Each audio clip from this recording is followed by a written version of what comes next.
what it do, y'all? Thank y'all for tuning in to another episode of Get Tactical. I'm your host, DZ, and as usual, I got a good topic for you today.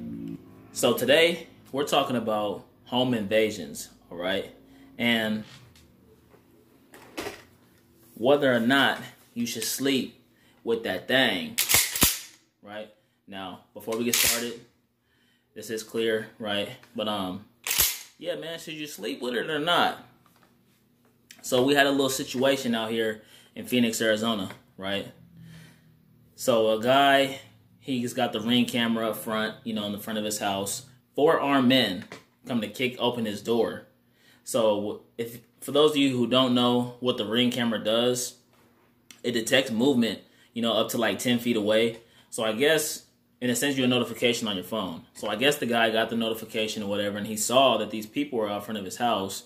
And then, he saw that they were armed. 4 men were armed with guns. They tried to cover up the camera. So I guess the guy did what anybody else would do. They got ready for him. As soon as they kicked in the door, he started unloading on them. Boom, boom, boom, boom. I don't know if he hit anybody, but they all ran away. They're scattering and everything. So that brings me to my point right now, right? Home invasions. Are you guys ready for it, right? Do you guys sleep with your gun next to your bed? What do you do, right?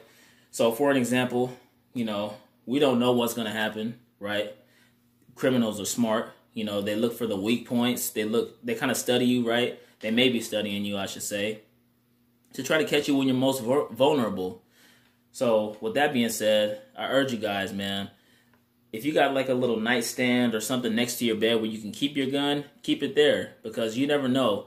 What if one night, you end up partying too hard, you drinking a couple beers or something like that, and you don't hear somebody kicking in your door, you don't hear your alarm going off or whatever. If you guys got dogs, that's a plus. Your dogs will sense that possible threat. Hopefully you can wake up in time. But you still have to remember that you only have a certain amount of, you got seconds, literally seconds to, get your firearm and defend yourself. If it's in a safe or if it's, somewhere in the closet, you got to walk to go get it. That's more time taken away from, the intruder. So that's just some things to think about, guys. How do you guys, keep your setup when you sleep? Do you sleep with it next to you? I know some people that sleep with it in the bed with them, and there's nothing wrong with that. You guys got to figure out what works best for you. In my opinion, having a nightstand right next to your bed, if you don't got kids in the room, or if you don't got anybody who's going to mess with the gun, put it right there on your nightstand. You should be set. And then again, you got to ask, what is going to be enough to stop a threat? Now, a 12-gauge shotgun is nice, but in my opinion, I wouldn't mind having a 9mm carbine, you know what I mean? But this is definitely back them up, for sure. All right, guys, thank y'all for tuning in, chopping it up with me. Let me know what you guys do, right? And also, be on the lookout for that video, okay? Type it in on YouTube. Home invasion in Phoenix, guy stops 4 armed burglars, something like that. You'll be able to see. It's a wicked world out here, y'all. It's a wicked world.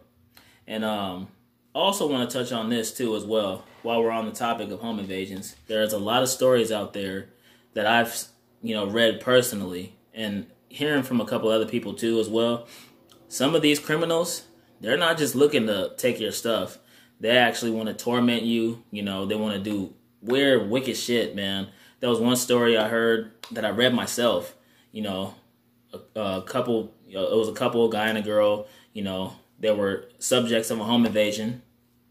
They ended up, raping the girl, raping the guy, beating up the guy really bad, sexually assaulting the girl, sodomizing her and all that other stuff.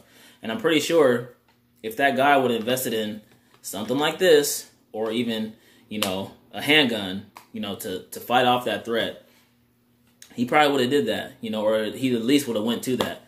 When you're not armed, you're leaving yourself at someone else's mercy, guys. Just remember that. And you don't know what's on these people's mind, okay? Some of these people need to be locked up in a mental institution. Some of these people are savages, man. And you don't want to, if you got family, kids, you got to protect them and put that lead down, so that's just something for you guys to marinate on and think about. Let me know what your guys' go-to gun, go-to weapon, okay? If the shit's gonna hit the fan, somebody's kicking in your door at 3 a.m. Even if somebody's knocking on your door at 3 a.m., which one of you grab it first? Let me know. Holla at your boy.